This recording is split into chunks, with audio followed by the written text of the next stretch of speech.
할렐루야. 네, 오늘도 주님 만나시길 사모하여 새벽을 깨워 예배로 나오신 여러분들을 주님의 이름으로 환영하고 축복합니다. 2022년도 벌써 달력이 얼마 남지 않았죠. 8월이 되었습니다. 2022년도를 시작하면서 송구영신의 예배를 드리고 또 말씀 카드를 나눈 지가 엊그제 같은데 이제 올해가 제 5달도 남지 않았습니다.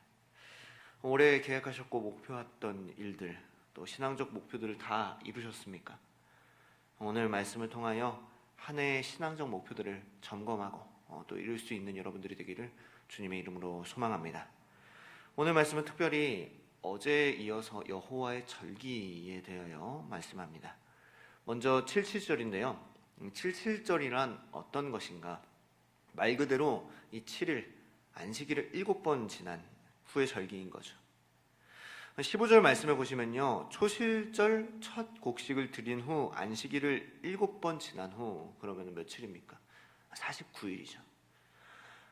이 16절에 보시면은 그 이튿날 50일에 드리는 절기가 이 77절인 거죠. 그리고 50일째라서 오순절이라도 부르죠. 그리고 또 보리나 밀을 수확하는 절기이기 때문에 맥추절이라고도 부릅니다. 즉 하나님께서 주신 이 모든 것들을 수확을 하고 거둔 것을 누리며 또 은혜를 돌아보며 감사하는 절기인 거죠. 그래서 16절 말씀에 보면요, 새 소재를 드리는 거예요. 또 17절 말씀처럼 떡 2개를 요제로 드리고 18절 말씀에 흠없는 어린 양 7마리와 어린 숫소 1마리와 순양 2마리를 소재와 함께 전제로 드리고 그 이후에도 많은 것들을 하나님께 드리는 것을 우리는 볼 수가 있습니다. 여러분 보시면은 꽤 많은 것들을 드립니다. 왜 이렇게 많은 것들을 드립니까? 이 한 해의 수확이 온전히 하나님의 은혜라는 것을 고백을 하는 거죠. 그러니까 이른 비와 또 늦은 비를 주신 것도 하나님이시고 이 가축을 먹일 수 있는 푸른 초장을 주신 것도 하나님이시고 함께 기르고 수확할 수 있는 가족들을 주신 것, 그 가족들을 지키시고 보호하시는 것도 모든 것이 하나님의 은혜입니다 라고 하며 감사로 드리는 거죠. 여러분 만약 하나님께서 나에게 모든 것을 주셨다라는 인식이 없다면요, 드릴 수가 없을 거예요. 하나님께 드릴 수가 없겠죠. 아까워서 어떻게 드릴 수가 있겠습니까? 내가 열심히 농사해서 내가 열심히 가축을 길러서 얻은 것이라면 이 결코 드릴 수가 없는 거예요. 또 이렇게 많이 드리잖아요. 많이 드리는데 한 해를 살아가는데 지장이 있겠다 싶으면 드릴 수가 없게 되겠죠. 그러면 어떤 것 때문에 드릴 수 있는 겁니까? 하나님께서 나에게 주셨다는 믿음, 그리고 앞으로 더 많은 것을 채워줄 것이라는 믿음, 온전히 내가 하나님의 은혜로 살아가겠다는 그 믿음으로 드리는 거죠. 우리에게도 올 상반기를 돌아보면서 우리에게 부어주신 은혜가 있을 겁니다. 여러분들 잠깐 생각을 해보세요. 어떤 은혜를 부어주셨나? 우리에게 상반기에 부어주신 물질들, 또 소득들, 또 지금까지 우리를 지키시고 보호하신, 또 우리의 가정을 지키시고 보호하신 은혜들이 있어요. 그러니까 지난 날을 돌아보면서 우리는 얼마나 하나님께 감사하고 있습니까? 얼마나 하나님의 은혜를 누리며 봉사하고 헌신하고 우리의 몸과 마음을 드릴 수가 있겠습니까? 하나님께 감사하며 우리의 마음과 몸, 또 봉사와 헌신을 드릴 수 있는 저와 여러분들 될 수 있기를 주님의 이름으로 소망합니다. 그리고요, 여러분 드릴 뿐만이 아니에요. 21절 말씀 보니까요, 이날에 너희는 너희 중에 성회를 공포하고 어떤 노동도 하지 말지니 이는 너희가 그 거주하는 각처에서 대대로 지킬 영원한 규례니라 그랬습니다. 여러분 성회를 공포하고 어떤 노동도 하지 말지니 그랬습니다. 그럼 평소에는 농사도 짓고 가축도 기르다가 이날만큼은 여호와의 은혜를 깊이 생각하고 지난 날을 돌아보며 하나님께 온전히 감사하고 그 주신 은혜들을 가족들과 함께 또 여러 사람들과 함께 이웃들과 함께 풍성하게 누리라는 거죠. 여러분 오늘날 현대인들은요 너무나도 바쁩니다. 여러분 그 당시에도 그랬겠죠. 이날 쉬면 내가 제대로 거둘 수 없을 텐데, 이날 쉬면 가축들을 제대로 기를 수가 없을 텐데 생각할 겁니다. 오늘날도 끝까지 이 생각들이 이어져 가고 있죠. 그러니까 주말하고 평일하고 구분이 없어요. 주말에도 열심히 일을 합니다. 또 일뿐만이 아니죠. 가족과 함께 즐거운 시간을 보내기 위해서, 또 취미생활과 주말에 거의 모이잖아요. 모임을 위해서 일주일이 부족할 정도로 바쁜 나날들을 살아가고 있어요. 그러나 오늘 말씀은 질문하는 거예요. 우리가 과연 상반기를 돌아보고 하나님의 은혜를 생각할 시간이 있느냐는 겁니다.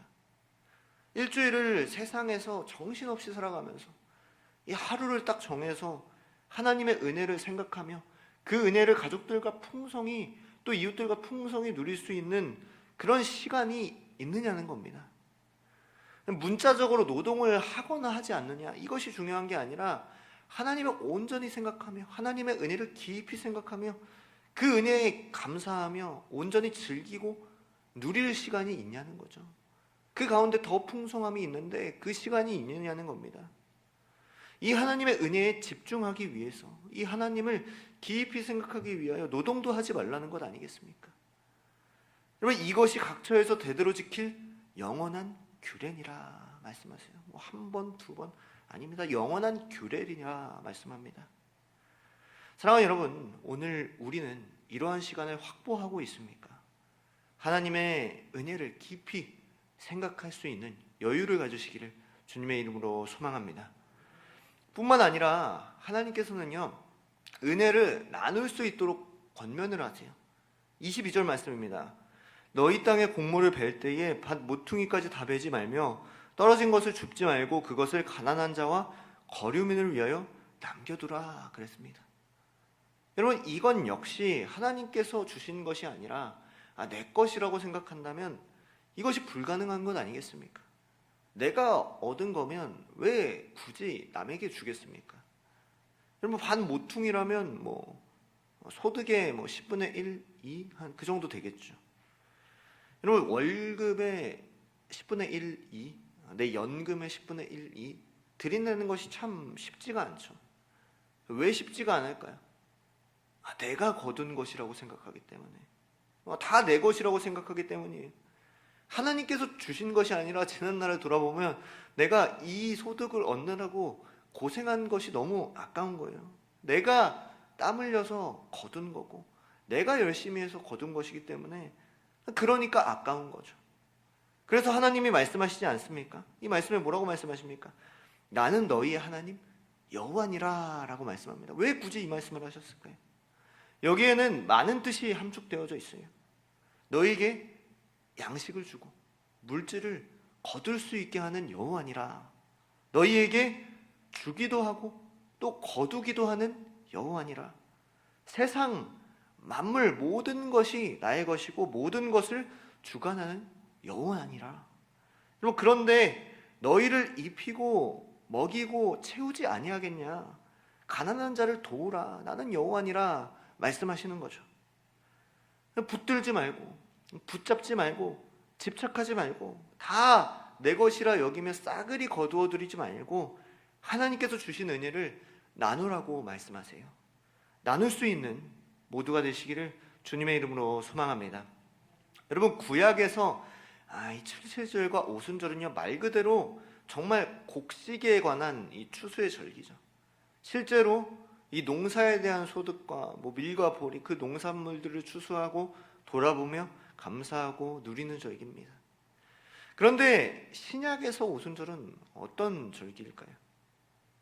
여러분, 예상하다시피 영적인 추수를 이야기합니다. 신앙의 열매를 수확하는 것을 의미해요.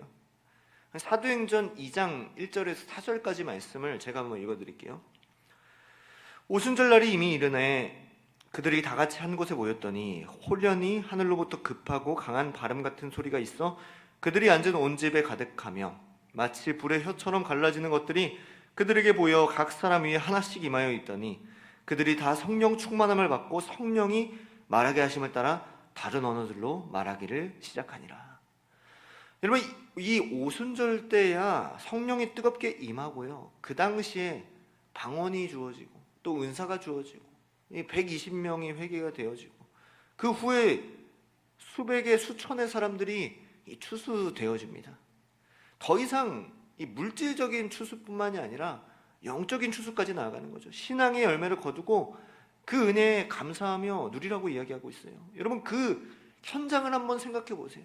그 사람들이 모인 그 자리 가운데 성령이 임하였을 때, 또 영적 추수가 일어났을 때 얼마나 많은 사람들이 기쁨을 누리고 그 은혜가 풍성해졌겠습니까? 사랑하는 여러분, 올 상반기를 돌아보며 우리에게는 어떤 신앙의 열매가 있었습니까? 우리 가정에 어떤 신앙의 추수가 있었습니까? 어떤 소득이 있었습니까? 우리가 목표한 신앙의 목표들을 이루셨습니까? 성령 충만해지셨습니까? 우리가 작정한 영혼들을 추수하셨습니까? 또 전도하셨습니까? 우리가 신앙의 목표들을 돌아보기를 원합니다. 우리 가정에 영혼의 추수물이 있는지, 우리에게 이 전도의 추수물이 있는지 돌아보기를 원해요. 올 상반기에 그렇지 못했다면요, 지금까지 씨앗을 뿌렸다면 이 하반기에 거두기를 원해요.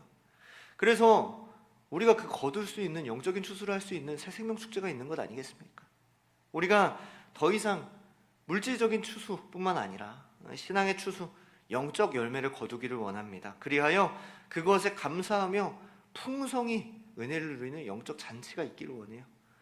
이제 말씀을 맺도록 하겠습니다. 올 상반기를 돌아보며 이제 하반기를 시작하며 우리의 수확물을, 거둔 열매들을 돌아보기를 원합니다. 다 하나님의 은혜였노라 고백하며 하나님께 드리기를 원해요. 나누기를 원해요. 아까워하지 말고 채우실 하나님 여호와, 그 여호와를 신뢰하기를 원해요. 더 나아가서 영적인 열매를 거두기를 원합니다. 그래서 한 해 하나님께서 주신 은혜를 풍성하게 누리며 주님 오시는 그날에 더 풍성한 은혜를 누릴 수 있는 모두가 되시기를 주님의 이름으로 축복하고 소망합니다. 아멘.